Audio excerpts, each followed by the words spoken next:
1 പത്രോസ് 5:7 ദൈവം നിങ്ങൾക്കായി കരുതുന്നതാകയാൽ നിങ്ങളുടെ സകല ചിന്താകുലവും ദൈവത്തിന്മേലിട്ടു കൊൾവിൻ.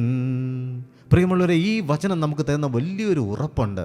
ദൈവം നമുക്ക് വേണ്ടി കരുതുന്നതുകൊണ്ട് നമ്മുടെ സകല ചിന്താകുലങ്ങളും ദൈവത്തിൻ്റെ മേൽ നമുക്ക് ഇറക്കി വയ്ക്കാം.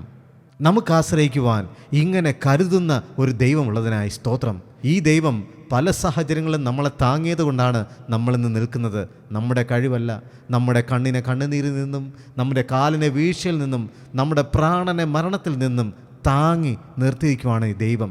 ഈ ദൈവത്തിൻ്റെ താങ്ങില്ലായിരുന്നുവെങ്കിൽ, ഈ ദൈവത്തിൻ്റെ കരുതലില്ലായിരുന്നുവെങ്കിൽ നമ്മളൊരു പക്ഷേ ഈ ഭൂമിയിൽ നിന്നേ പോകുമായിരുന്നു. അതുകൊണ്ട് ഭാരങ്ങൾ വരുമ്പോൾ നമ്മൾ ദൈവസന്നിധിയിൽ നമ്മുടെ ഭാരങ്ങളെ ഇറക്കി വയ്ക്കുക. ദൈവത്തോട് പറയുക, ദൈവം തക്ക സമയത്ത് നമ്മുടെ ജീവിതങ്ങളിൽ പ്രവർത്തിക്കും. ഇന്ന് നമ്മൾ വായിച്ച ഭാഗം ഒരിക്കലും മറന്നു പോകല്ലേ. അത് നമുക്ക് തരുന്ന ഒരു ഉറപ്പാണ്. ദൈവം നിങ്ങൾക്കായി കരുതുന്നതാകയാൽ നിങ്ങളുടെ സകല ചിന്താകുലവും ദൈവത്തിന്മേലിട്ടു കൊൾവിൻ. അതുകൊണ്ട് നമ്മുടെ സകല ഭാരങ്ങളും, നമ്മുടെ സകല ചിന്താകുലങ്ങളും എല്ലാം ദൈവസന്നിധിയിൽ ഇറക്കി വയ്ക്കാം. ദൈവം നമുക്കായി കരുതും. God bless you.